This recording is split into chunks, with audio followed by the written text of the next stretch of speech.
Hello, everyone. Welcome to Tuesday afternoon, but it's as close to Tuesday night as I'm going to get because I have parent-teacher conferences. So those of you that caught that message and showed up early, thank you. You are in for a treat. We are going to check my numbers a little bit early compared to what I usually do because usually I fast for a couple more hours, but I'll check my numbers and then as promised, I love answering your questions, but sometimes the questions are a little, they just need a couple of slides. And if I don't take time to actually put the slides with them, I feel like there's no way they can understand that. So I do need to say a special thank you for all of the folks that show up at the Pin Chasers because, ketones 2.7, glucose 66. I am going to have a little pucker up because, as soon as parent-teacher conference is over, I get to go on a date with my husband, and I'm super excited about that. But I need to focus right through that. I hopefully, if I do a good job of time management here, I will check my numbers at the end of the show, and we'll see what they do. But we're going to drink a little pucker up with my favorite bubble water. But we are going to get right into this because I have told folks, if you have questions, just put them in on the lives on Tuesday nights. We keep a list of them. I try to go back and collect, say, these 3 questions really have to do with the same thing. Let's make a video about that. And in fairness, sometimes I do a better job of organizing that and getting those out than others. And boy, I have just had a really big bank of questions. So I said, all right, I have to do this early. Let's prepare some of the slides that will help me teach it in the way that I think will not lose my audience, will not leave you wondering, what did she just say? And I am going to do my best and also start with some of the questions for folks that, your questions touch, they're very touching. So let's get right to it. We're going to get through as many as we can, and then we'll come back and check my numbers before I run off to see one of the last 3 parent-teacher conferences I'll ever go to, or at least as a mother. Let's see. So a couple of things that I did want to mention, I will mention at the end. So if you are looking on a way you can partner with me, I have something fun that I've been meaning to do for a long time and just never took the time for, but we are there, people. I think I've got it. So let's see. I think this is the one I need to. Yes. All right. So we're going to start with one of my favorites. Sue Monroe wrote in and said, the husband had a colonoscopy and the doctor told him he needs to increase fiber. But I hear some say fiber will make it worse. What are your thoughts? Well, so the first place that I like to go when people talk about fiber, they want a really quick answer. And I've tried to do a short, which means it's, less than 40 seconds to explain the science of what fiber really does. So let me take the time to say, all right, for starters, carbohydrates are really simple sugars. And simple sugars include things like a glucose, a fructose, and galactose. And we can combine those to make different complex sugars, which are disaccharides when there's 2 of them.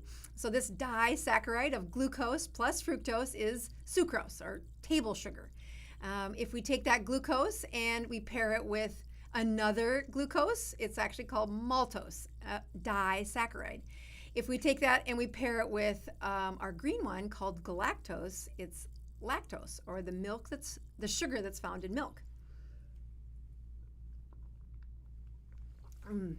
I see several of you writing in great questions that are in the chat, and I want you to know that we are saving them.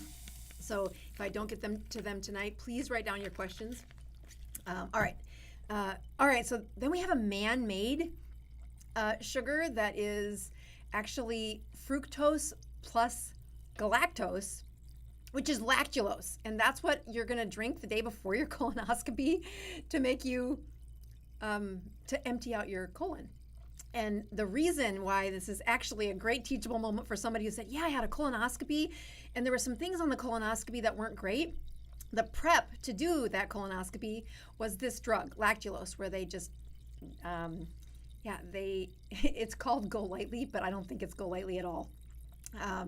All right, so when we're building a starch, when nature or man is building a starch, we turn those disaccharides, or those two sugars, into a string of sugars. Those are called polysaccharides. When people say, oh, I need to carb load and I have glucose before I carb load, it's a string of sugars. Now, these I put in different shapes because it doesn't matter what they are when they're in a string.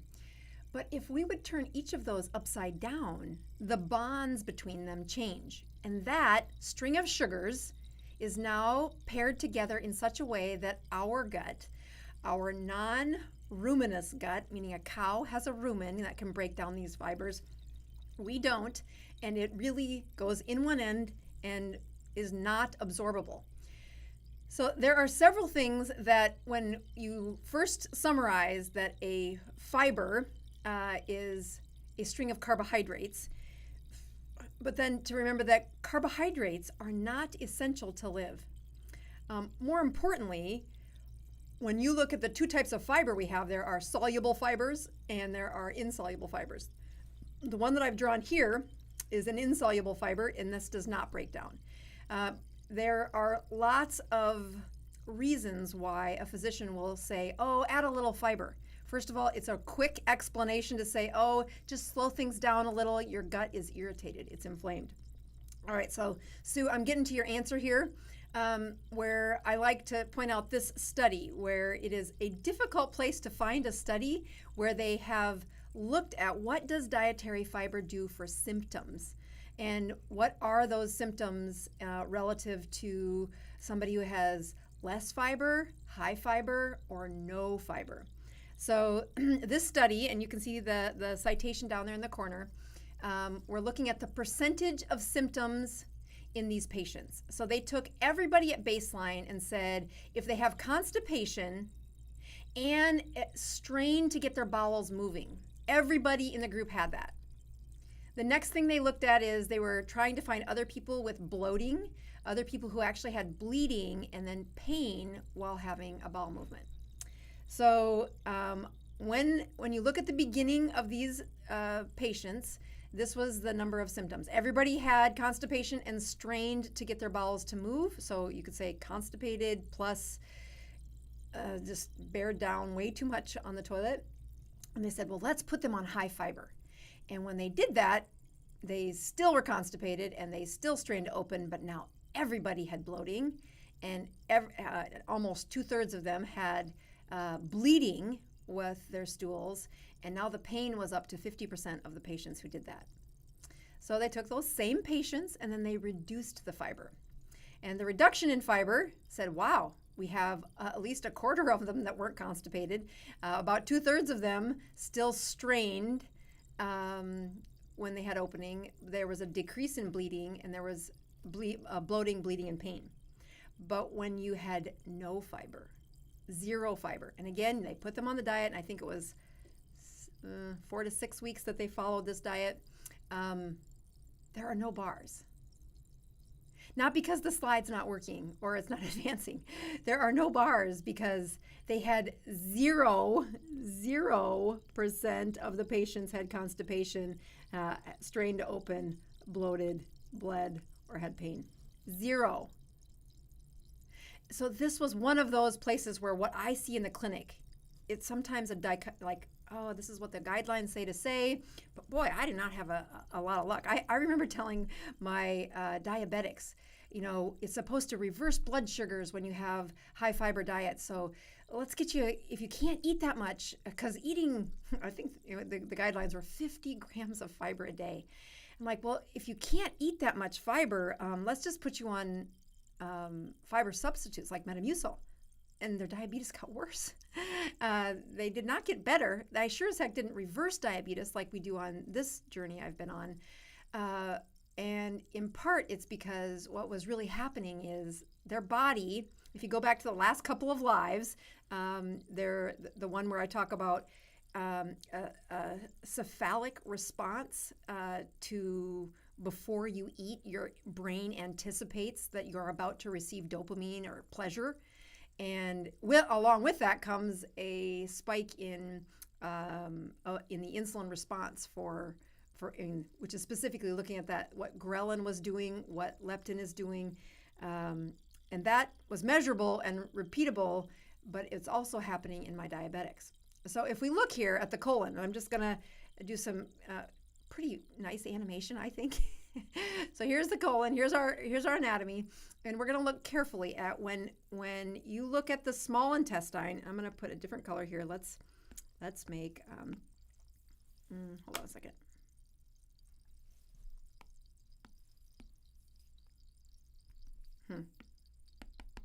Oh, my pencil. Oh, here we go. I'm going to turn it to green.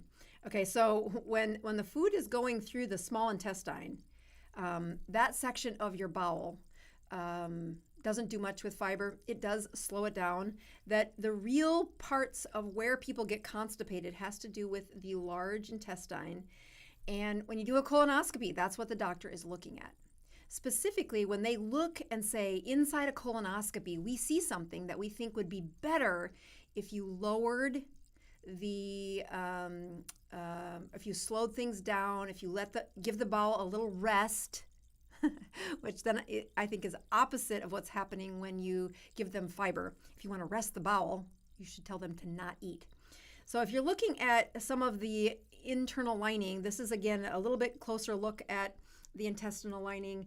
I'm going to get really microscopic here, so hang in there.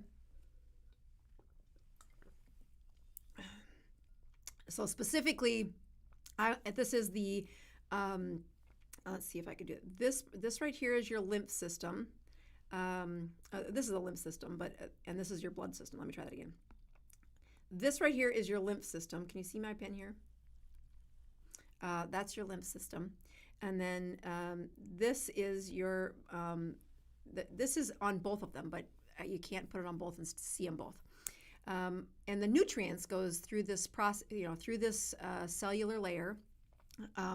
This is our food, and it's going to go through this slime layer here, which is blue, and then this is another protective layer, and then it goes through these enterocytes and into the fats go into the lymph system.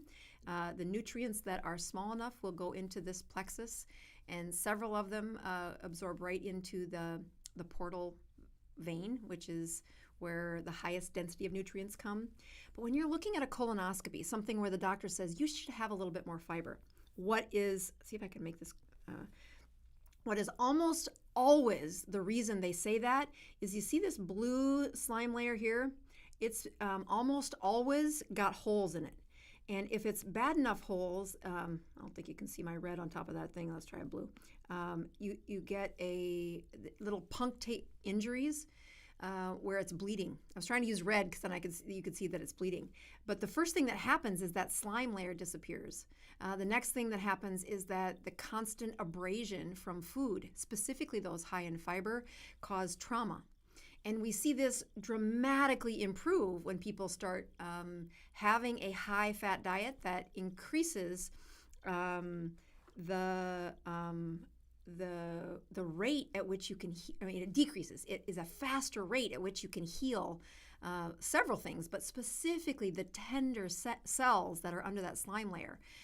When they're inflamed and they don't have their protective slime layer, your fiber will naturally just sweep that away, and you should make it rapidly. Healthy people make it right away. But when they don't have that slime layer present, the more hours per day that are spent in the absence of food, and I mean absence of food. We're going to go through some slides later that I'm saying this is what it looks like to have no food. That's one of the best things that you can do for an inflamed bowel. But specifically when they add high volumes of fiber, I have never seen in my patients it get better with especially when the primary treatment plan is to add the bulkings of fiber. So Sue, my best guess, and again, this is a YouTube channel, it is not a substitute for medical advice, but almost always when the doctor's looking in on a colonoscopy saying you should have some fiber, it's because there's some punctate pattern where the slime layer is letting it bleed, or they're pre-ulcers. They weren't bad enough to call it an ulcer, but it means he needs to thicken up his slime layer. And that happens really well when you hang out in a steady state of ketosis and when you do add intermittent fasting. Again, the timing of that intermittent fasting is one of our questions. All right, Patty got my heart with the next question because she has had a heck of a bad go of it. She has broken both of her wrists. She has a definite osteoporosis, and you can see that specifically when she says, yeah, we say osteoporosis when it's at a -2, and she's at -3.2 and 3.5. Her bone density is terrible, and she wants to know, what do I do? What do I do with this? Please help me. So when I look at patients with osteoporosis, the first thing doctors will say is, well, get them on some calcium. And before I do that, I will show off what it looks like to have a healthy looking bone. And that is also the pattern of a healthy looking bone is what is in this cube here. By the time we get to osteopenia, we get this pattern, and then the osteoporosis is the ones all the way on the end. So by looking at this, I am always amazed at how much, oh, oopsie, I didn't mean to do that. Oh my goodness. I didn't mean to push any of that. Hold on just a second. So the osteoporosis, I had a great slide that's coming next, so don't go away. When I look at what should be happening in patients with osteoporosis is they do need to replace calcium. That's one of the core building blocks. But they also, just like the cells that we were talking about in the lining of the gut, need a place that is void of inflammation. They need the healthiest environment to not only replicate and do their job, but to not have the reversal process. Meaning we need to build more bone than you break down. And of course, one of the things to do that is a low state of inflammation inside your bone cells. So if you think it's hard to have ketones in circulation, to have such an impact on the body that the cells inside the bone marrow, which is exactly what I was reaching for when I was teaching my mom in the book Any Way You Can, how to reverse or how to decrease that inflammation where she made the white blood cells. Those white blood cells she had cancer of. And again, I didn't have any evidence in the year of 2015 that this was going to work, but the theory that says we have to reduce the inflammation all the way down to the cellular level and even inside the bones. And this was several things that, it took me several steps on teaching why that was so important. But the number one thing that she did have to learn how to like, I did not have to teach my dad how to like these, was sardines. And the reason for the sardines is in these sardines, they are pressure cooked with the bones in them, which is an incredibly absorbable version of calcium. That calcium improvement, if 3 cans of sardines a week could be added to, I already forgot the name of the patient already, if it could be added to her menu, the improvement in giving the nutrients to the cells that make the bone replace faster than it breaks down really could do an incredible job of helping this poor woman who doesn't need any more setbacks.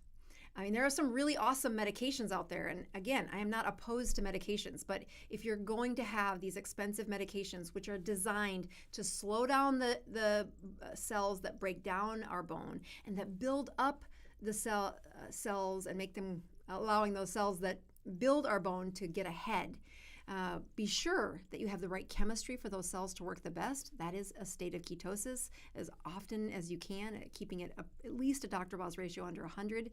And then giving the nutrients that those cells require to make bone tissue, to make those patterns of the lacy-like tissue that was in your bones. Vitamin D is another really important part of that equation, but the calcium found inside a can of sardines, I say nothing's better.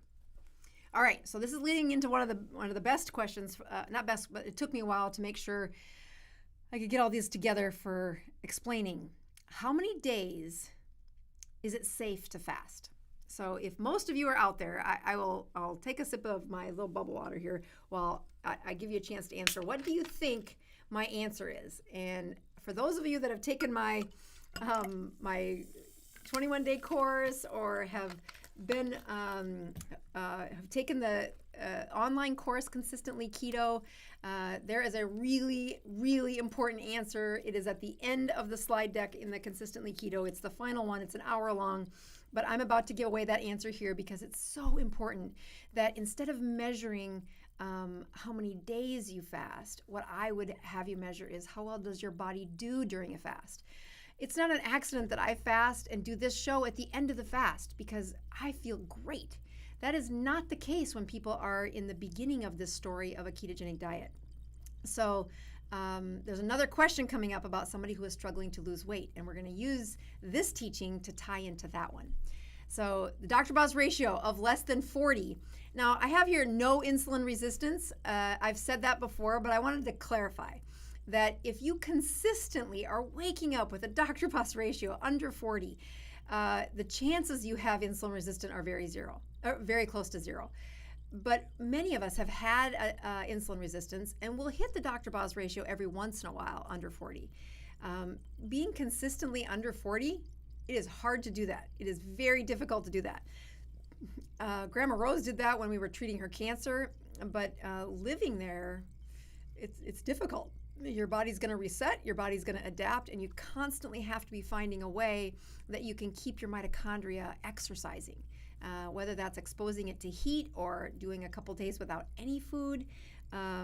All of those are places where your body will improve.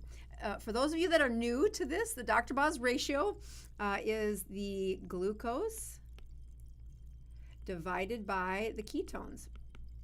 But instead of using proper metrics, we use the milligrams per deciliter here, and the ketones are millimoles per liter. So the metrics don't match. We call it, it's dirty math. It doesn't match.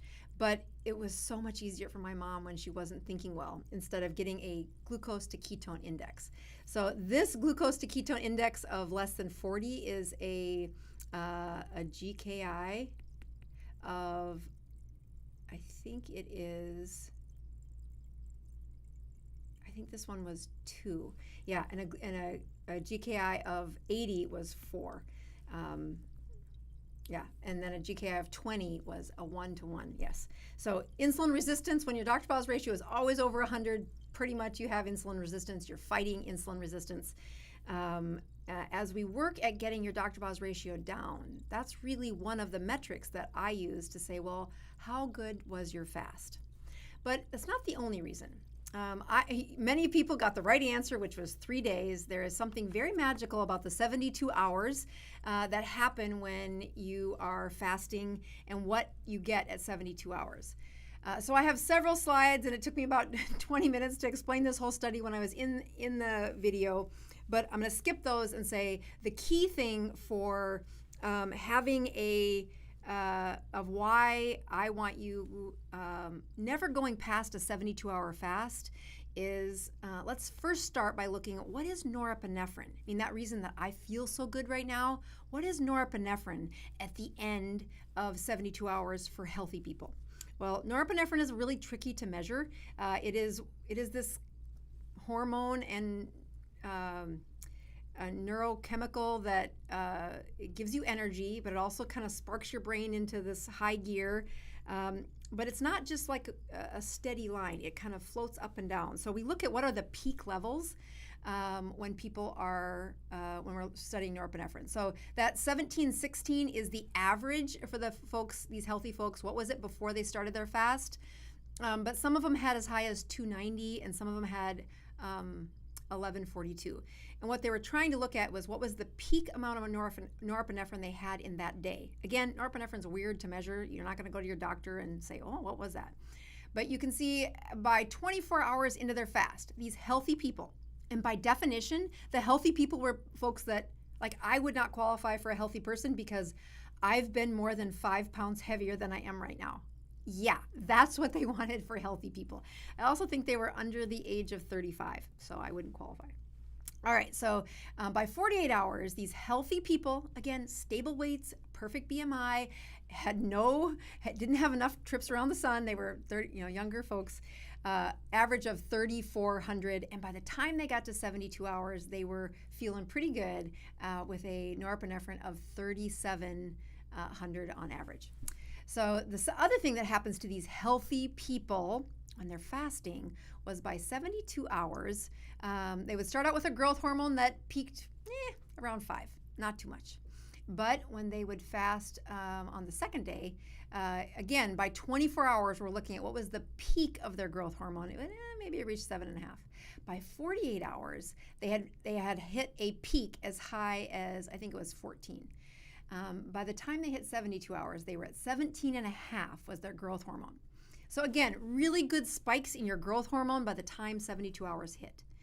What I think is surprising is to say, when we looked at unhealthy people, these are the folks that hop onto the ketogenic bandwagon and they do, well, remember our friend Joel from before Christmas, and he shows up at our support group and, his heart was in the right place, but he wanted to just barrel into fasting and doing all these things keto, and he felt terrible.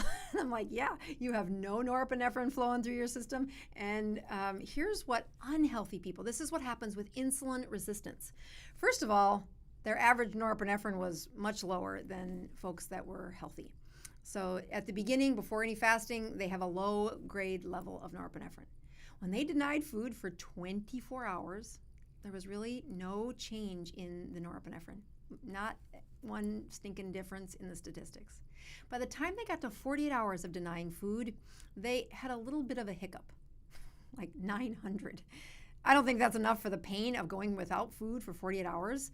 By the time these unhealthy people, and I could be one of them, they started a standard American diet. By the time they got to 72 hours, their number barely reached 1,000. This is still lower than the healthy people had when they started. Okay, remember their number was something like 1,700. Yeah, see that shadow behind there? That's what healthy people had. So our unhealthy people, when you say, Doc, how long should I fast? The question isn't so much a timer of how many days should you fast. It's, well, how healthy are things behind the curtain? When you look at the growth hormone that was going on, again, this is the unhealthy people. You can see that wimpy little arm I have up there. This is what their growth hormone was terrible. Like it didn't even peak to a measurable level of 5. By the time they got to 24 hours of fasting, it didn't do much different. They barely reached above 5. And even at the 72-hour mark, 3 days without food, they didn't hardly have anything. So when we looked at the comparison to the healthy people, they had a much higher return of what their body was doing. In many ways, this is what I'm talking about when I say you need fat-based hormones. You need step number 3 where you accidentally miss a meal, because the endocrine system that flows within your veins has everything to do with how you build and prepare for stress. Growth hormone is a great example. These folks that were unhealthy, they couldn't respond to the stress. They did not have the reserves to deliver when the body said, hey, I need some growth hormone. But here's the even more shocking part. When these folks went out to 35 days of fasting, these unhealthy insulin-resistant patients, 35 days of fasting, we followed their growth hormone. And this is what it looked like at the 3-day mark. But when we look at what their growth hormone did over the course of the first week, not hardly measurable, not hardly any different. We get out to the 7th day, not much more. By 14 days, maybe we can say they're at 5. Again, we're not even at the height where the first healthy people peaked in that first 24 hours. By the time you got to 35 days, you're barely matching what the healthy people were able to deliver at 72 hours. So again, people say, I'm just gonna tough it up. I'm just gonna go without the food. I'm just gonna push through it. And I'm saying, stop that. You're stressing your system when it's not ready. And one of the key components to knowing if your body is ready to do that is how rapidly you can activate the production of ketones and the suppression of your glucose. And that's the Dr. Boz ratio I was talking about. When people get out to 48 hours and their Dr. Boz ratio is still over 100, there are, especially if their ketones are in the ditch. They just are hardly making any ketones. I'm like, quit pushing.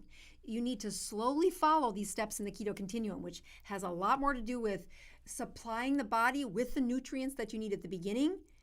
And then don't stop reading, because that's the easy part. That's where they feel good. It's the life afterwards that we teach. It has to be a narrowed eating window, has to be contents that really do allow you to look, what was your glucose when you woke up in the morning? And we got a couple of slides that are going to look through that. I don't want you to miss the punchline here that what the healthy people got in 24 hours, the unhealthy people barely reached at 35 days of fasting. Yes, they lost a ton of fat, but their body inside had a decrease in bone density, a decrease in fat mass and lean body mass, because they could not produce the growth hormone to protect them. So, other things that I tell folks to watch as they're doing this is in that 35 days, when you watched what their glucose were doing, they'll say, but doc, I got my glucose to go down.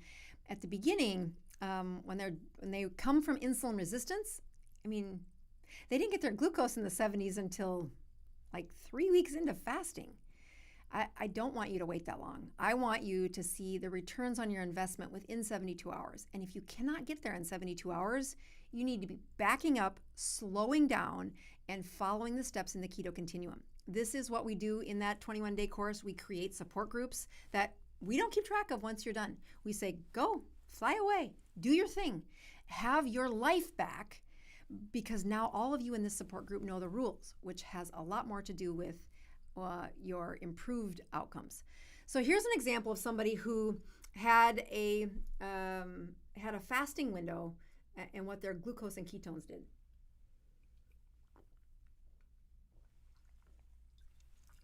So this is a number where they're eating 2 times a day. So you can see on Sunday they had 2 meals that day. This was their celebration meal when they broke their fast on Wednesday. Here were 2 meals, here were 2 meals, and here were 2 meals. And I think I drew this slide a long time ago, but I think this was an eating window around 6 hours. So when they would be eating, yeah, their ketones go down. They're ketone adapted. They've just put in a bunch of food, and that food results in the mobilization, even if it's a ketogenic food, mobilization of glucose that is a lot easier to tap into. It does shift what your hormones are doing, and your blood glucose rises. Just put on a continuous glucose monitor if you don't believe me. When they do a 72-hour fast, they still have their body producing glucose every morning at sunrise. This is that cortisol rise. This is the cortisol rise. And by the 3rd day, the cortisol rise is less. And the other thing that's happening is, look at that spike. I wonder if you can see this. Look at that spike in the ketones by the 3rd day. So when I get to what are we at? Probably 60 hours of fasting now, somewhere around, it was actually Sunday morning. So here is about the timeline that I would be. Or it would be in the evening, where the ketones. Actually, I forgot what my ketones were. Whatever they were. Oh, I could just look here. I think it was 2.3 or something, right? 66 was the glucose, and ketones were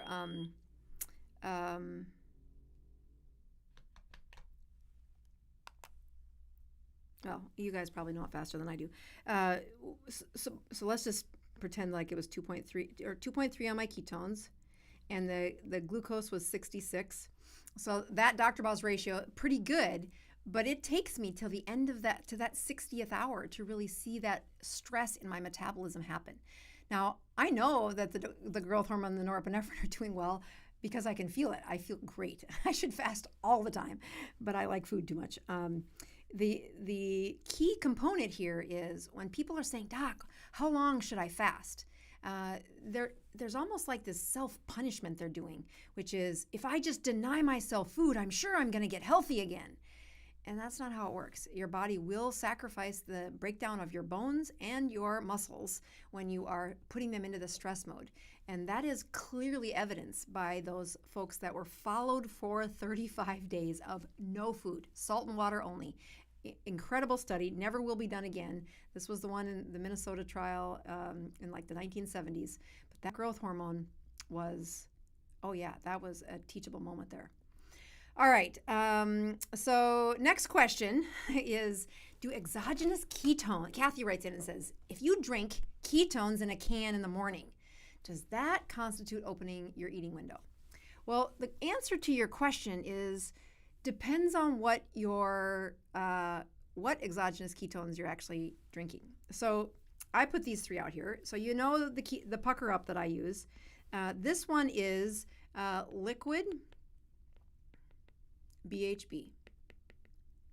And, well, it's expensive, okay? It's hard to get you a packet of it without spilling all over the place. We have a pretty good little delivery mechanism in these pods, but, well, sometimes they break when they're not supposed to, and then sometimes they won't break when they're supposed to. So they are expensive to make, though. So this costs, I think, $87 or something. Here is BHB salts. And what I mean by that is they took beta-hydroxybutyrate and we put it with magnesium, we put it with potassium, we put it with calcium, and we put it with sodium. And it's in a powder and it's in a capsule. And before I started making liquid BHB, that's what my husband could take because he was allergic to stevia. But the other reason I bring up stevia in the cucumber lemon and in the raspberry, first of all, there is an abundant amount of ketones. I actually want you to test our product and prove that your ketones go up, that you can see the ketones rise in all 3 of these products. This is what we call ketones in a can. Ketones in a can. And it's usually, they have a flavor. They have something that makes them taste a little better. The benefits of these 2 is that you're only putting ketones in the system.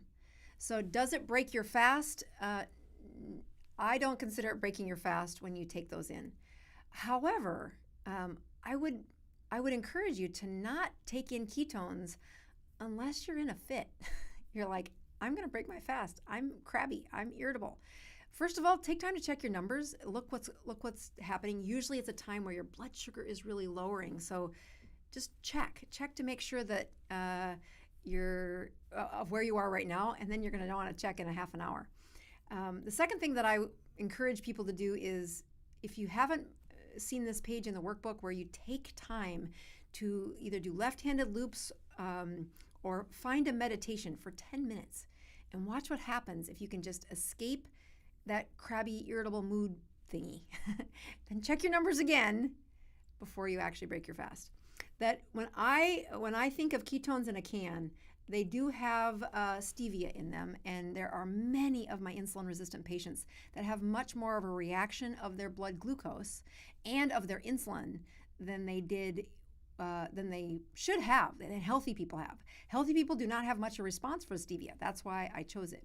But my insulin-resistant patients tend to have more of a response. So are you breaking your fast? Well, if you're fasting, if you're on your second day of fasting and you're trying to get to the third day, having bubble water with some ketones in it, not a bad idea.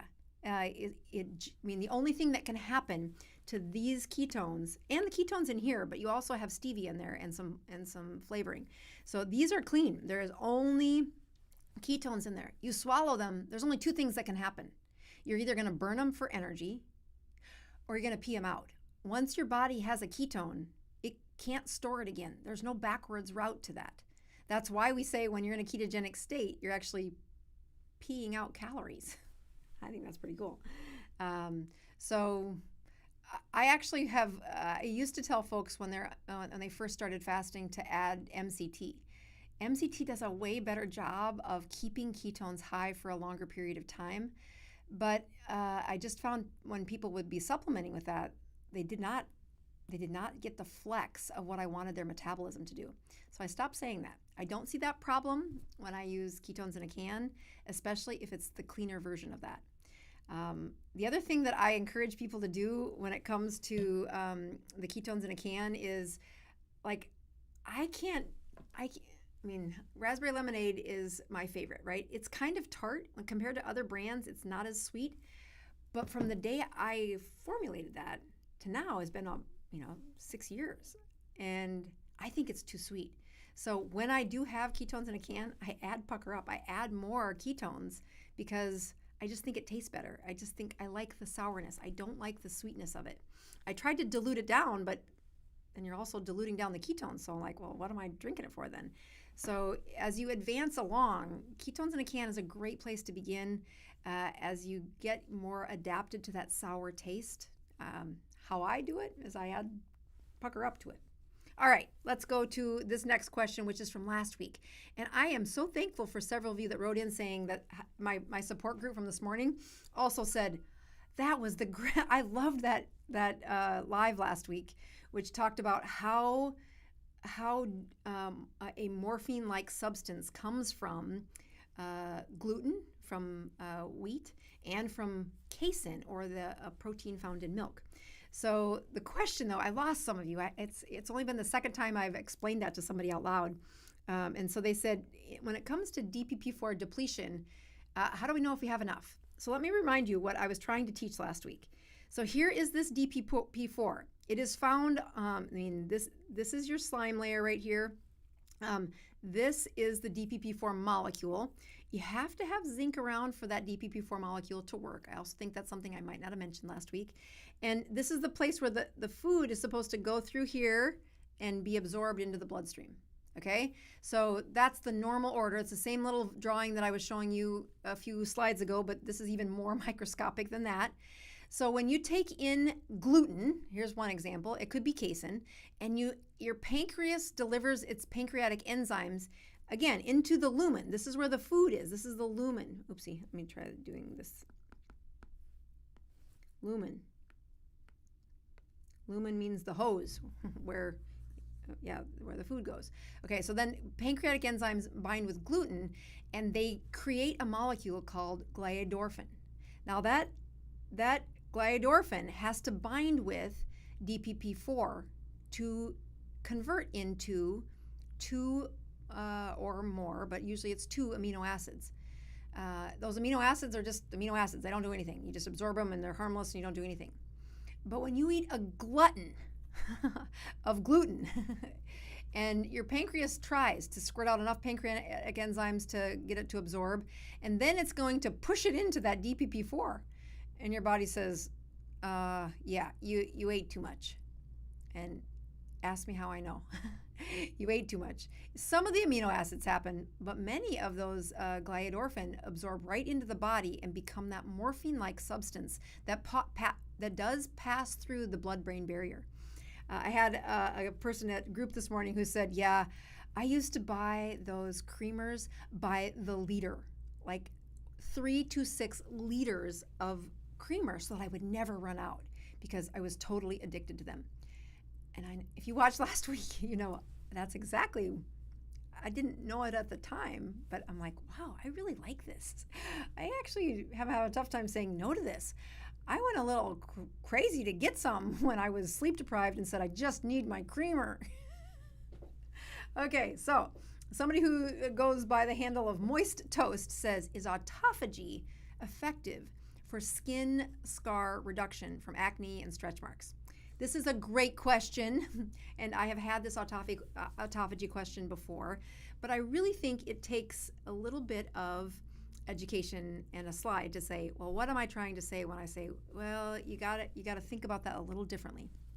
So yes, autophagy is the repair and the resetting of cells, specifically the cells that are like our stem cells, the cells that stimulate a division in the turnover of your skin. So that specifically is this line of skin here. When you look at the part of the skin that I'm touching here, that's here. And if you get a little exfoliation, maybe you can get down to that layer of skin and it looks, younger and healthier or something. This transition part is where it's going from a cell that can divide to one that is more protective, more protective. So as you look at the skin layer over time that isn't developing correctly, where this specifically has turned into, it's not replicating correctly. The first thing it does is it affects the cells right above them and right above them and right above them. And there's nothing to be said about it's going to keep doing that until you help it. During the process where you go from a tiny wrinkle, let's see if I can take this away, to a wrinkle that looks like this, that's usually 20 years. If you want to reverse that, you've got to focus on what was happening here and how can we fix that? How could we say, well, I need those cells to go back to replicating like their neighbors did? That's what autophagy does. So here's an example of when the skin layer here is trying to replicate along here, instead of a skin cell being, I think, instead of a skin cell, hopefully I have one more slide here. Oh, didn't have one there. Well, okay, so let's go back to, I want to go in here. So I want to draw in here. I think it's advancing, and I don't want it to advance. Yeah, it's advancing. All right, well, pretend that's the top skin layer is here. If this was the top skin layer, that same thing that was happening to dimple in the wrinkle is the opposite of what's happening when you make a scar. That those skin layers, they develop in a way that is overproducing in an area where the scar tissue is building up and up and up. And so you'll get a stretch mark, and it's very rubrous. It's red. When you look at the scars from acne, they were red for many years, and now they have an indent from, which is much like a wrinkle, from just the years of replication of the lower part of the skin. Let's go back here and say, when you are focusing on how do we improve a scar, can we get autophagy enough to change the way a scar looks? It is not reaching a Dr. Boz ratio of 40 one time. It is living in a state where you constantly bathe that system in a high ketogenic state because the inflammation is lower. And that inflammation doesn't happen if you eat 6 times a day. That inflammation happens when you are insulin resistant and then you eat several times a day, or you eat late at night and then you have your cortisol spike that's happening in the morning. It happens without your permission, so that's going to happen every day. The only way you can control that long-term anti-inflammatory state is to make sure that the last bite eaten the day before is earlier, so that you have more hours in the day where your body has to do a workout. Those mitochondria have to do a workout. And that's where these cells get to be replenished as healthy again. With a healthy cell lining, you will find a slow and gradual reduction in the wrinkles, but you'll also find a slow and gradual reduction in things like keloid or stretch marks. Now, stretch marks are a badge of honor. They'll probably never go all the way away, but you can get that autophagy to reverse, not because you spent a day. When you replace these cells, it is 90 days before they reach the top. So when people say, I've been keto for 6 weeks, how does my skin look?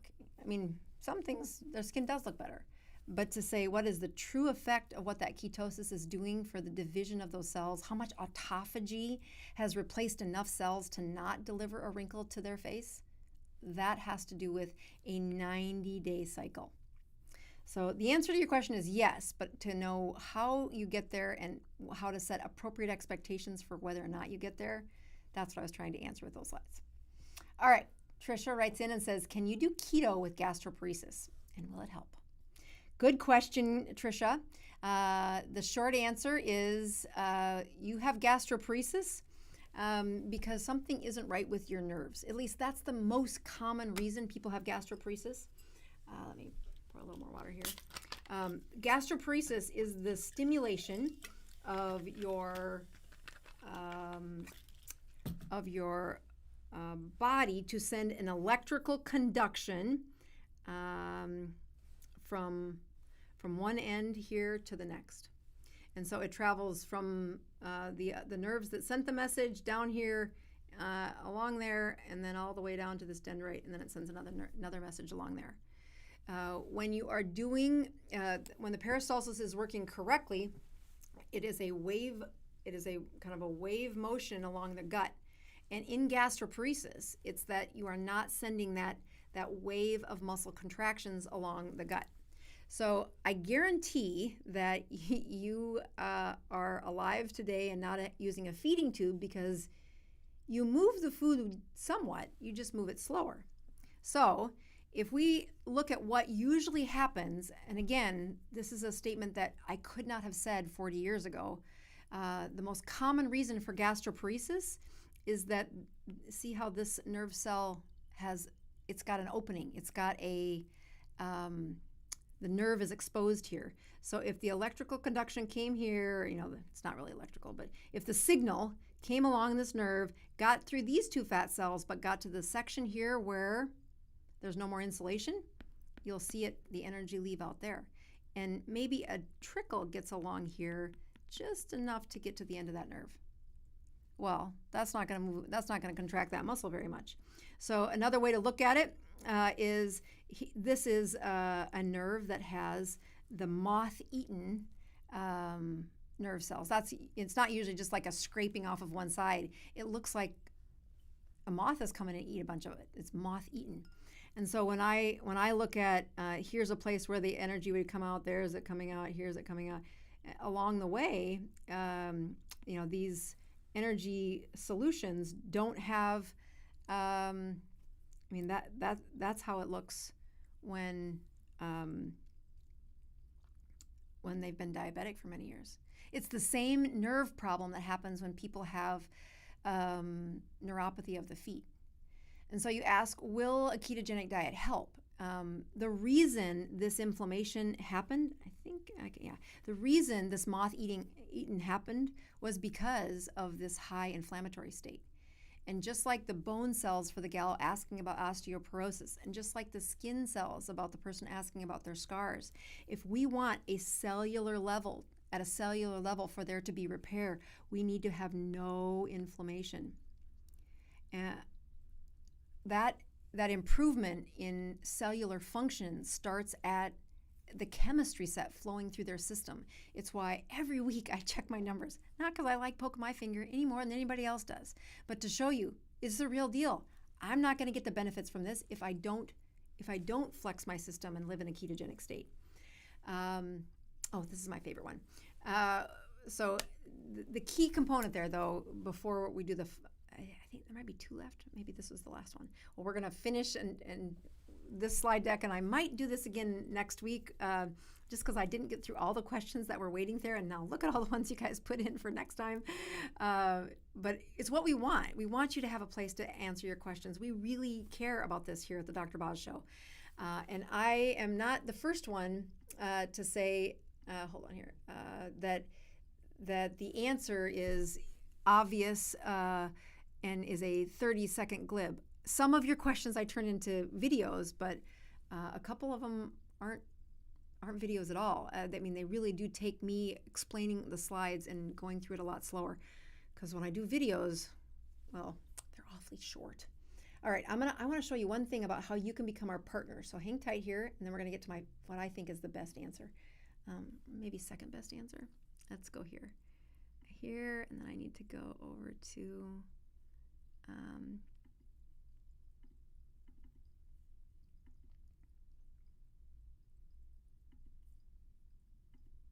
all right, so I wanted to show you guys that if you look over at this spot on our website, and again, this is bozmd.com. We've had several of you ask about this, quite a lot actually, and I kind of feel bad that it took us this long to get around to doing this. But if you have a passion for helping our channel, we do try to do as many things for free as possible that we can, and we know that if it wasn't for you guys helping spread the good word, that we wouldn't be doing as well as we are. But if you would like to become an affiliate member of saying whenever somebody buys, you recommend somebody to buy either one of the courses or any of the products that we sell, that you can have a commission. I don't want to pay a marketing team. I've been to that chapter a lot of times, and well, I'd have to start with telling them what a ketone is, and I just don't want to do that again. I know if you're watching right now, you know what a ketone is. And you probably are very vested in me keeping to doing this, coming on the YouTube channel and answering your questions and trying to be as available as possible.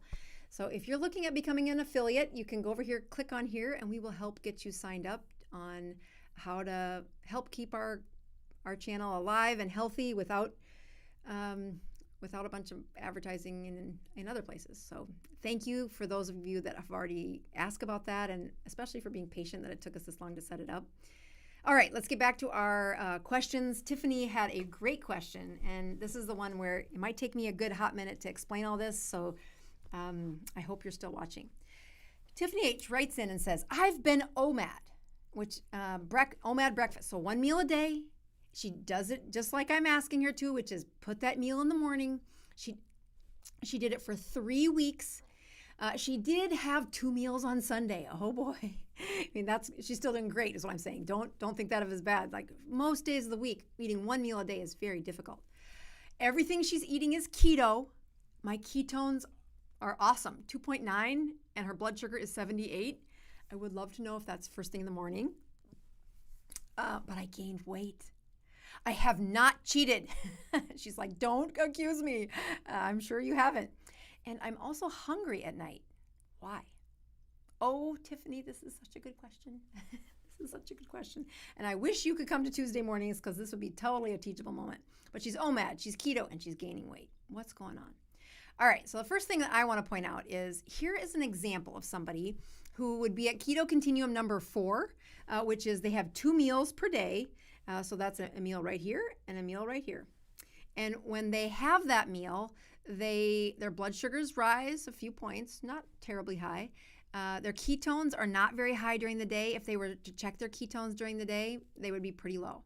Now, I know that's not our gal that wrote in, but hang with me because we're going to get to her story.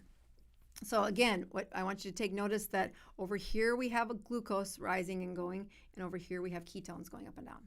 Okay, so as she did what I asked her to do, she probably moved keto continuum number 5 was to move that eating window closer together. So she doesn't eat until noon, and she's kind of done by that 6:30, 7 o'clock. And her ketones went up a little bit. They're doing pretty good at night, and her glucose isn't quite as high. Her eating window is less. And if I could map out her insulin, that's what's really being affected here, is every time she eats, she's stimulating her insulin. So the gal in the writes in, Shelly, is that right? Don't judge me, sorry. She says, yeah, I'm OMAD. And what most people do when they're OMAD is they keep that meal at supper time, but not Shelly. She said, no, I heard you. When they do go OMAD, this is usually what happens. Their ketones will spike afterwards. They go down. They usually go down a little bit closer to where they eat. But actually, that's not true. They usually go down at the cortisol spike, and they have enough sugar that continues to be emptying that their ketones don't spike very much. They'll have that 1 meal, and they can get their ketones to go up during the evening hours. So, but that's not her. She's doing a good job. She has her eating window first thing in the morning. So her 6 o'clock cortisol spike. I still have this here because I wasn't sure if she has coffee in the morning, and I mean coffee that's got cream in it. Okay. Now some people don't, some people do, but either way, she's having her nice meal here, and her ketones are, hers were 2.9. So what that tells me is she's probably pretty early in her ketogenic journey because she is wasting ketones. She's making so many ketones. She said, I'm 3 weeks into this and I'm still making a bunch of ketones. So it tells me she might have marched into this a lot faster than she should have, which is why I'm doing this slide deck after I taught you about norepinephrine and growth hormone. Because in the setting of eating only 1 meal a day, and they're still gaining weight, it says the consumption during this meal is not met with the right hormones that allow you to lose the weight. So one of the clues that she's given me that this might be the case, and again, I would love the feedback of live question and answer, is that her ketones are way up here. Why is she making so many ketones? The body naturally does not want to do that. They will make enough ketones to meet the demand, and then they match it. So 3 weeks in that she's still overproducing says this is likely a new metabolic stress for her. And her wastefulness of ketones should be resulting in weight loss, but something is happening where the chemistry isn't ready for this level of stress. So the answer to helping her with this, number one, I would do a 3-day sardine challenge.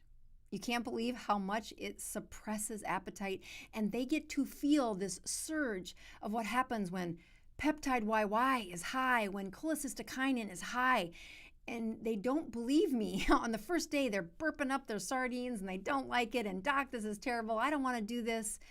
But by the third day, they're like, I can't believe how full I am when I only ate 2 cans of sardines. So again, I preach on the sardines because it's really hard to screw it up. I recently did a liver challenge, just eating liver for 3 days. Oh gosh, we screwed that up more ways than I want to admit.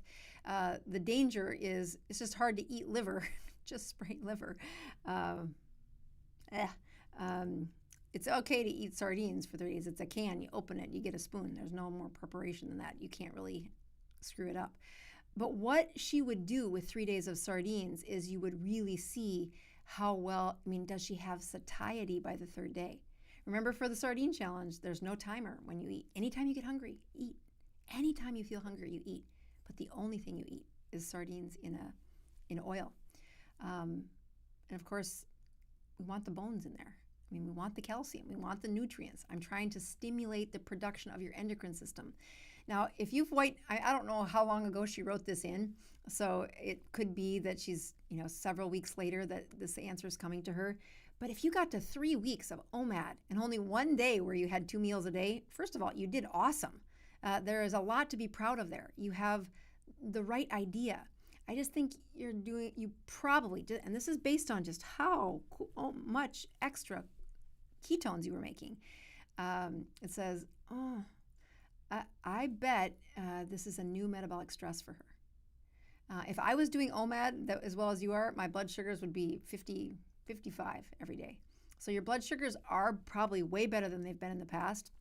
But I think the blood sugar is still, for that strict of eating, I think the volume of food you're eating in your 1 hour is probably higher than it should be.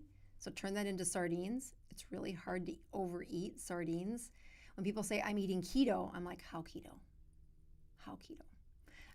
Because there's a lot of ways to call it keto, but they're not getting substance. And when she's having hunger at night, either there's something happening with the blood sugars at night that is changing. Whether it's going down or going up, people's hunger is stimulated when their blood sugars change. So that's what I think is sparking that. And the only reason that would happen is if this is a new metabolic level for you and you skipped over a few stages. Like, keep your eating window at 6 hours until you can be successful at it for 21 days. 14 days, but at least 21 days is amazing what happens when you can stick to a habit. No fasting, nothing else, just a eating window. No Sundays with 2 meals, just an eating window of 6 hours. And then an eating window of 4 hours. And what happens when you do that? And when you can stay there and you're not like gluttonous, you're not like counting down to the minute that eating window opens and then you're like, I'm gonna eat anything in sight. No, that's not what we're trying to do. That's really not keto. That's just ravishingly hungry or food addicted, which I think is just as common. I can't remember if I put another one in here. Yeah, so what it isn't happening by that, what I would guess by the end of your 72 hours is you aren't going to feel amazing. I would push you to do a fast after you do your sardine challenge and see what do your blood sugars do, what do your ketones do, and how do you feel at 72 hours. Because if you're in the healthy zone, I don't want to do all this one.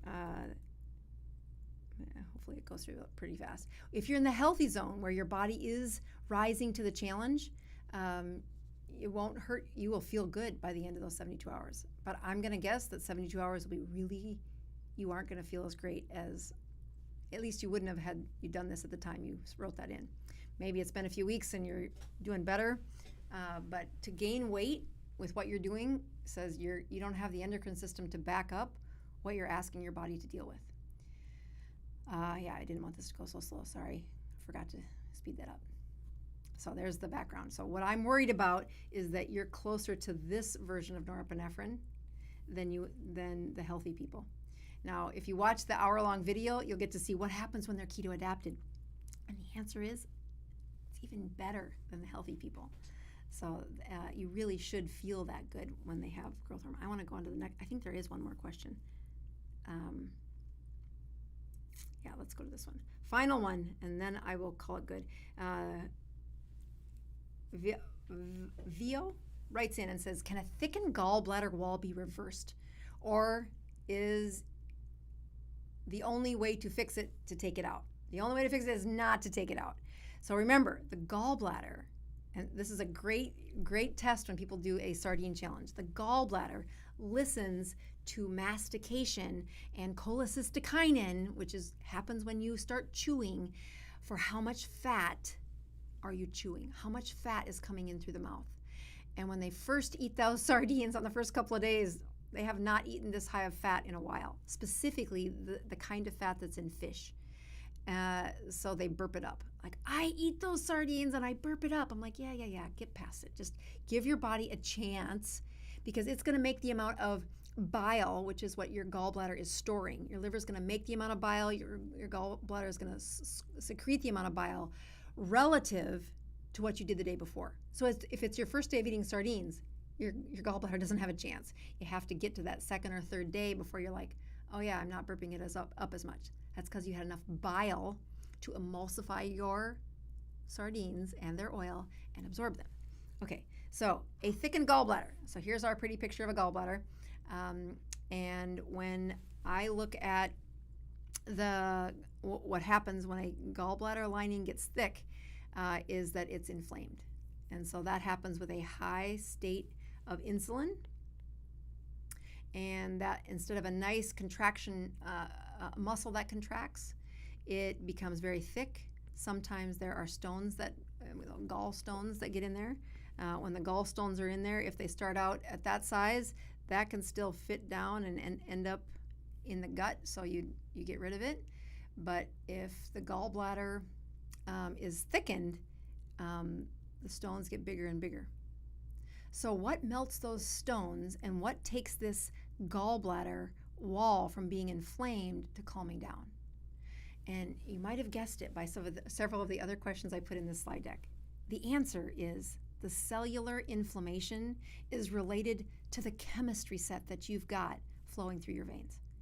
And if the chemistry set inside your veins has not seen a ketone since 1972, well, then the chances you're going to reverse your gallbladder is pretty close to zero. When a chronically thickened gallbladder, or another example is a gallbladder filled with a couple of stones, people say, oh, I'm doomed, I have to get it taken out. Not true. Now, if you have a gallstone that's stuck in your in the hose that's draining it, that's a medical emergency. You actually need to have a surgeon help you with that. But if you have a gallbladder that hurts when it contracts, well, part of it is quit inflaming the gallbladder. Live in a ketogenic state. You're like, but doc, it's high fat. I'm like, yes, and your gallbladder produces the stored bile, but the amount of fat you swallow is what stimulates what your liver makes. That's why people can live without one. So if you take your gallbladder out, you're going to have to depend on your liver anyway. So start with that in mind, saying, okay, increase your fat while keeping your total carbohydrates less than 20 in a time where you don't just do it for a day or two, you actually stay the course. Because it's going to take probably 6 months of a solid ketogenic state where you're hitting pretty good levels of ketosis several times a week to reverse that gallbladder lining. And that sounds impossible, but it is not impossible, especially if you're with a group, if you've got folks being your cheerleader, galvanizing you to stay the course. Not only is it a really great path to improving your health, but you'll probably be the beacon to somebody you love. All right, folks, I am headed to parent-teacher conferences. Pray that my son has a good report. and that I have a nice date with my husband. If you liked this show, please give me the comments because I do make a lot of decisions on what you guys tell me on those comments. So thank you. We'll see you next Tuesday back at our standard time, 6 p.m. Eastern. We are reversing